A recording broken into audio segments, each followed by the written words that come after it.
Nombre es Juan Manuel, yo me dedico a atender personas y a dar clases desde las 5 leyes biológicas. También es muy conocido como biodecodificación, aunque no es lo mismo, pero es parecido.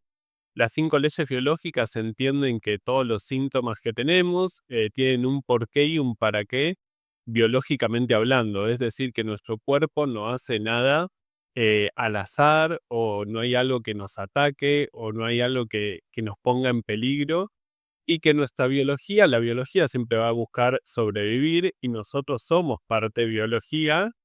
Es más, todos somos biología, más allá de que tengamos conciencia y demás, somos de los pocos animales que tienen como una conciencia. Entonces, desde esa mirada, entendiendo que todo síntoma tiene un porqué y un para qué biológicamente hablando, es donde acompaño a personas a entender sus procesos de salud, digamos. En verdad, digamos, la enfermedad, nosotros, las 5 leyes dicen que tenemos, todo empieza con un evento que en general tiene que ver con algunas características, que es inesperado, vivido en soledad, sin solución aparente y muy agudo. Es decir, por ejemplo, siempre damos con mi colega, siempre damos el ejemplo de, por ejemplo, salgo de mi casa y voy a agarrar la bicicleta, ¿no? Que la uso para trabajar y de repente me robaron la bicicleta, ¿no? Y eso es inesperado, vivido en soledad, sin solución, porque quizás en ese momento no me voy a comprar otra. Y entonces eso impacta en una parte nuestra, tanto psíquica como emocional y biológica, y empieza un programa de supervivencia, ¿no? Que va a depender de cómo yo percibo ese hecho, en qué órgano afecta ese programa de supervivencia, ¿no? Si, por ejemplo, yo creo que Em, si no tengo esa bicicleta, no voy a poder tener para trabajar, y si no tengo para trabajar, me voy a morir de hambre, va a afectar el hígado. Si yo creo que esa bicicleta me la había regalado mi papá, y mi papá que falleció, y tiene que ver con el contacto que yo tengo con mi papá, y para mí esa bicicleta era ese contacto con mi papá, quizás va a afectar algo más de la piel. Lo que tiene es que la primer parte del programa biológico de supervivencia es sin síntomas. Es decir, yo no tengo ningún síntoma en el momento, por más que sienta que me voy a morir de hambre y que se haya activado mi hígado, no tengo un síntoma. O si, por ejemplo, siento esa separación con papá, no tengo un síntoma en ese momento. Pero después, por ejemplo, no sé, digo, no, pará, mi papá es otra cosa, no es esta bicicleta, encuentro una carta, me siento en contacto con mi padre, o me puedo comprar otra bicicleta y se soluciona este tema de voy a morir de hambre. En la fase que llamamos reparación aparece lo que decimos enfermedad, es decir, el síntoma que responde a una vivencia que tuvimos antes. Lo interesante para mí y lo maravilloso son dos cosas. Una, que va a depender cada uno la percepción que tiene sobre el hecho, y otra que en general, viste, Vani, que cuando se dice que cuando estamos estresados tenemos síntomas, en verdad sería al revés esto. Cuando logramos soltar algo, cuando estamos mejor, ahí aparece el síntoma. Llegaste a la playa y decís, y de repente tenés la semana de fiebre que decís, pucha, vine ahorrando todo el año para esta semana y ahora me enfermo. Sí, y sobre todo le podemos empezar a dar eso que en verdad necesita, viste, que quizás cuando nos sentimos mal, que necesitamos dormir, necesitamos descansar y necesitamos estar más tranquilos y sin miedo, ¿no? Sobre todo porque el miedo activa otras cosas internas. Si yo puedo realmente vivir la fiebre, vivir los dolores, vivir el malestar, no te digo con plenitud porque vas a estar mal, digo, eso sigue estando mal, así sigue incomodando, pero sin miedo, si vos podés descansar sin miedo, eso ya es un montón, ¿no? Y darle a ese cuerpo lo que necesita, porque por ejemplo, nosotros somos mamíferos, ¿no? Y en general los mamíferos, no, somos depredados por otros animales, ¿no? Sí. Y en general los depredadores atacan durante la noche. Por eso descansar de día, o sea, poder dormir siesta sin culpa, y poder dormir cuando tenemos algunos síntomas y descansar sin culpa, va a hacer que puedas reparar mejor y más fácil también. Lo que tiene, para mí hay dos partes muy interesantes, ¿no? Digamos, si uno tiene un síntoma agudo, es decir, tuviste una enfermedad X, que es la primera vez que te pasa y qué sé yo, bueno, tuviste una fase activa, una fase de reparación y no necesariamente para mí hay que indagar en qué te pasa y por qué te pasa. Pero sin embargo, todos tenemos algunos síntomas que son muy recurrentes, ¿no? Digo, todos tenemos alguna cuestión estomacal, en general que nos cuesta digerir algunas cosas, todos tenemos algún dolor físico más recurrente, ¿no? Hay gente que le duele más el cuello, hay gente que le duele más la cabeza, hay gente que le duele más la espalda o las lumbares. Y en eso recurrente, que tiene que ver con la repetición, ahí es interesante indagar, ¿no? Porque, o por lo menos preguntarse, ¿no? Digo, ¿por qué mi cuerpo necesita una y otra vez activar este programa de supervivencia? Es decir, ¿por qué mi cuerpo necesita, por ejemplo, no sé, si me duele la cabeza, tiene que ver más con una cuestión de musculoesquelética en general, digo, hay un par de factores más, pero en general tiene que ver con una cuestión musculoesquelética de las cervicales, ¿no? Entonces, las personas que le duelen la cabeza van a saber que tienen una activación en las cervicales en fase de reparación y que la activación de cervicales tiene que ver con no sentirse apto intelectualmente.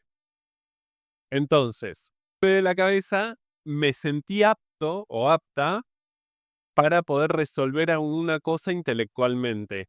O también implica un poquito el control y poder controlar las cosas, ¿no?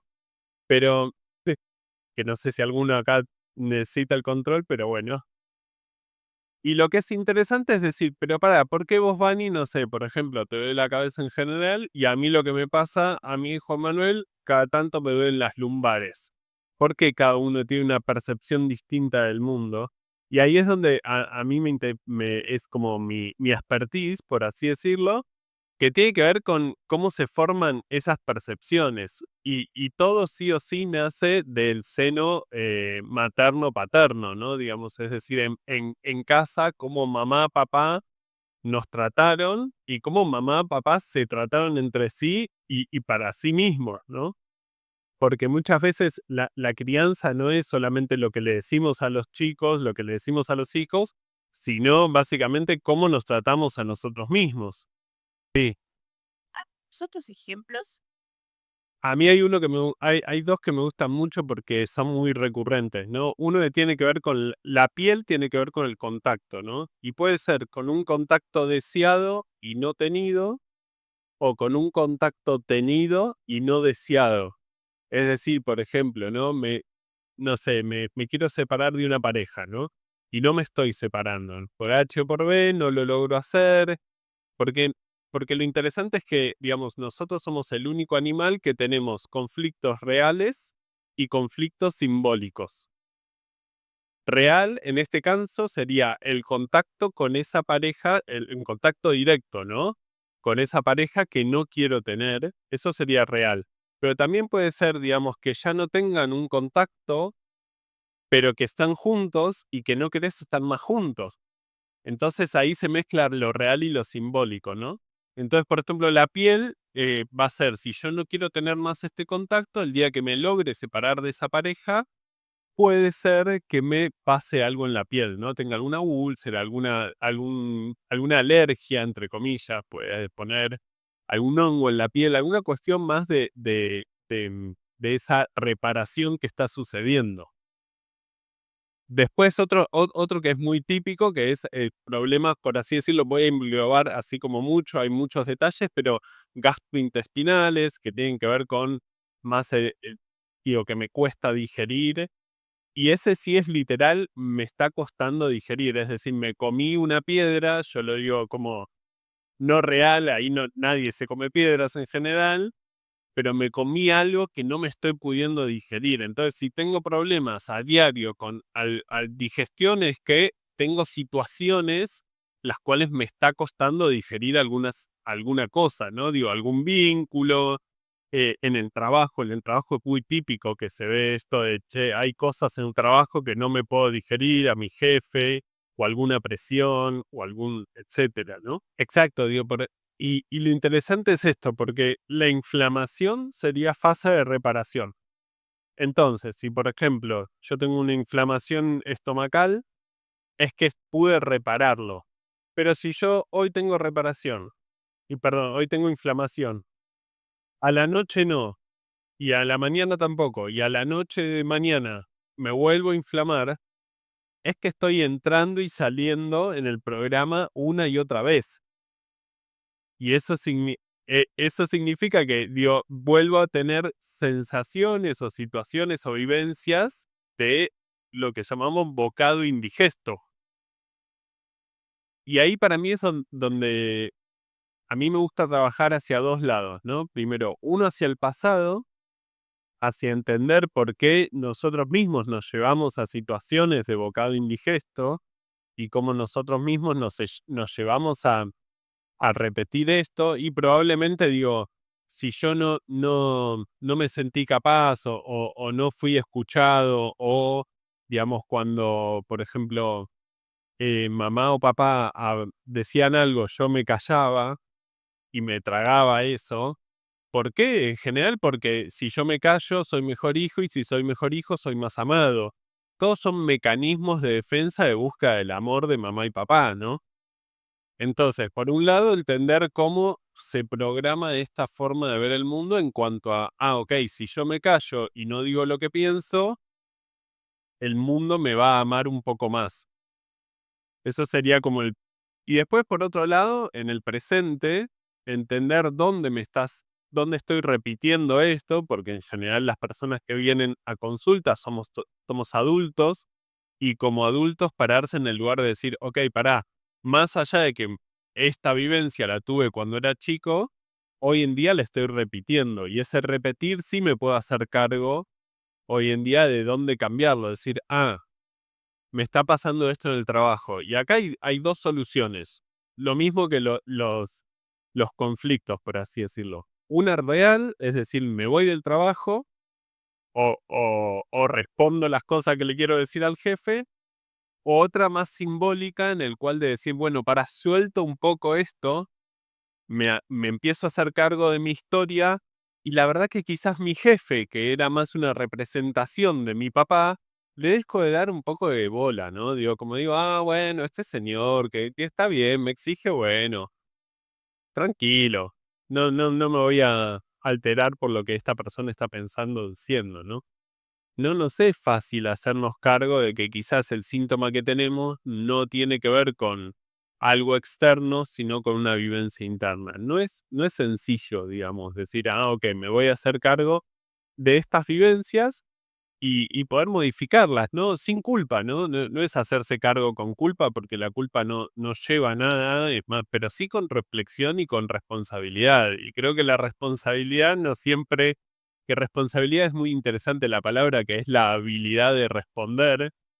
Digo, no siempre o la queremos tener o la podemos tener, ¿no? Digo, y ahí decir, ok, voy a empezar a cultivar esta responsabilidad o esta habilidad de responder ante las situaciones que vivo, ¿no? Sí, yo creo que digo, hay dos cuestiones, ¿no? Una que en general nos hemos hecho cada vez más, como por así decirlo, intolerantes a tener síntomas. Yo siempre, hoy mismo, Cuando eh, no nos matamos un resfriado, una gripe no nos va. seca. Tiene dos cosas, ¿no? Una que nosotros no nos la bancamos y otra que en general la sociedad exige mucho, ¿no? Digo, yo siempre pongo este ejemplo, mismo hoy lo poníamos con mi colega, tenemos una membresía en la cual hacemos encuentros y demás, y, y uno ponía este ejemplo que mi abuelo, por ejemplo, tuvo un infarto y el médico después de eso le dio 40 días de reposo en cama. Hoy en día eso en general no se permite porque tenemos que ser objetos productivos en el cual digamos, che, no, 2 días ya está, tomate lo que sea y volví a trabajar. una intolerancia interna y hay una intolerancia, digo, del contexto a veces en cuanto en cuanto a vivir los síntomas, digo, que quizás necesitas eso, reposo, sopita, digo, unos mimitos y mirarte una serie tranquila. Si escucháramos el cuerpo más, haríamos otras cosas quizás a veces de las que hacemos, ¿no? Bueno, digo, ahí hay dos cosas. En principio, no es, las temporadas no generan nada. Lo mismo el invierno, el frío no te, el, el frío no genera resfrío y claro, exacto, digo, y mismo yo siempre pensaba, incluso antes de profundizar en las 5 leyes, digo, pero ¿cómo puede ser que si hay más frío, supuestamente hay menos carga viral, porque hay menos virus y se mueren, y estamos más resfriados? Bueno, cuestión es que en verdad no es que eso sea parte de, de una temporada, ¿no? No es que las temporadas generan algo, sino también la creencia de que el frío enferma, las creencias de que ciertas cosas enferman, nos enferman. Y si, por ejemplo, si tengo el miedo en sí y el miedo a la muerte, genera un programa en los pulmones específico. Dentro de los pulmones hay varios tipos de tejido. Uno de esos es el alveolo pulmonar y el miedo a la muerte afecta directamente al alveolo pulmonar. Si yo tengo miedo, por ejemplo, a enfermarme, porque si me enfermo me voy a morir, puedo llegar a activar eso. Cuando me relajé y digo, no, para, ¿qué estoy pensando? O ni siquiera lo pienso conscientemente, ¿no? Digo, como que lo suelto, me relajo, qué sé yo. Ahí aparece el síntoma y es como lo que llamamos la profecía autocumplida. Entonces, digo, yo no quiero meterme en lugares muy escabrosos, pe- pero no te va. Por ejemplo, hay mucha gente que tiene miedo a morir, activa ese programa y cuando se relaja aparece el síntoma, en este caso respiratorio. Y ese síntoma respiratorio, que es la fase de reparación, es real. No es que la gente, eso sí es real. La gente sí va a sentir que o que le entra menos el aire o que le cuesta respirar. Y eso a veces, no siempre, sí es una urgencia. Y sí hay que ir al hospital y ver cómo está la persona. Pero no se enfermó de eso porque entró un virus o porque sino porque tuvo una vivencia sobre ciertas situaciones. Digamos, las palabras, cómo nos disparan cosas internas y cómo se nos van uniendo, ¿no? Por ejemplo, un diagnóstico de cáncer se nos acerca muchísimo a la sensación de muerte, ¿no? Digo, y como, uy, tengo este diagnóstico, hay algo que se llama pronóstico, diagnóstico y pronóstico. Si yo tengo este diagnóstico, tengo este pronóstico, el que sea, ¿no? Digo, y según dónde tenés ese cáncer y la forma que tiene esas células, te van a dar un diagnóstico y un pronóstico mejor o peor. Ese pronóstico y ese diagnóstico activa programas. Si yo, por ejemplo, tengo un carcinoma de páncreas y en general, digamos, no tiene muy buen pronóstico, te dicen, bueno, máximo 2, 3 meses, 4, y entonces yo ahí estoy activando algo, probablemente de pulmón, seguro. Seguro, ¿eh? Ese miedo a la muerte. Cuando de repente a los 2, 3 meses me hacen un estudio y tengo un crecimiento pulmonar que tiene que ver con mi capacidad de poder respirar mejor, yo no tengo síntomas quizás, pero tengo un crecimiento en un alveolo pulmonar, van a decir que es metástasis de ese carcinoma que me encontraron en el páncreas. Entonces, y esto es complejo lo que dije, pero es interesante. Cuando nos ponen una etiqueta diagnóstica en el cual se esperan ciertas cosas de esa enfermedad, de ese diagnóstico, muchas veces hay ciertas cosas que vamos cumpliendo con lo que se espera, no porque eso me esté llevando hacia ahí, sino porque es lo que me dijeron que iba a pasar. También ahí hay dos cosas que siempre decimos, que una es cuando llegamos al diagnóstico sin conocer las 5 leyes biológicas, ya es tarde. ¿Por qué? Porque ya lo compramos en general. Digamos, ya digo, nuestro ser ya le da ese poder al médico, le da ese poder a ese conocimiento. Entonces, una de las formas que decimos que las 5 leyes no son, por así decirlo, preventivas, porque no es que yo voy a tener menos síntomas por conocer cómo funciona el cuerpo, Dios, porque los síntomas van a estar, pero sí son preventivas en cuanto al miedo que yo puedo tener ante una enfermedad o ante algún diagnóstico.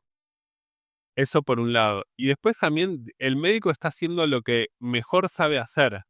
No es que, digo, a mí me gusta mucho sacarle también digo, la culpa, por así decirlo, al médico, por dos cosas. Uno, primero porque estudió eso y te va a decir, che, mirá, para mí es esto. Y yo lo que, más allá de vos, yo lo que voy a intentar hacer como médico, el médico lo que va a intentar hacer es cuidar tu biología, cuidar tu existencia.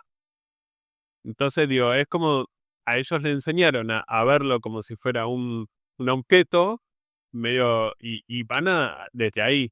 Y otra cosa que no nos tenemos que olvidar, en cuanto a cuando te ofrecen tratamientos, el médico tiene la obligación de ofrecerte un tratamiento que tiene que ver con lo último que se sabe que hay que hacer. No siempre el médico quizás está 100% de acuerdo con eso, pero tiene una obligación, incluso, digo, si pasa algo, vos le podés hacer un juicio por no haberte recomendado algo que deberías haber hecho. Entonces, eh, los médicos están más estresados que nosotros, digo, a- po- responden también a un sistema en el cual mismo lo que se enseña dentro de las facultades de medicina, etcétera, también responde a un programa que no necesariamente bueno, esto ya es, digo, más profundo, pero digo, ese programa que se pone dentro de las facultades de medicina, hay personas que dicen qué es lo que se estudia y lo que no se estudia según intereses propios. Pero es interesante poder recuperar algo del poder en cuanto a, o por lo menos preguntarle y decirle, che, pero esto cómo es, y puede ser diferente, o cómo, como que haya algo más dinámico en el cual somos pares, o digo, o por lo menos, digamos, él te dice una parte y vos completás con algo, ¿no? Lo interesante es la unión, ¿no? Digo, entre los diferentes miradas.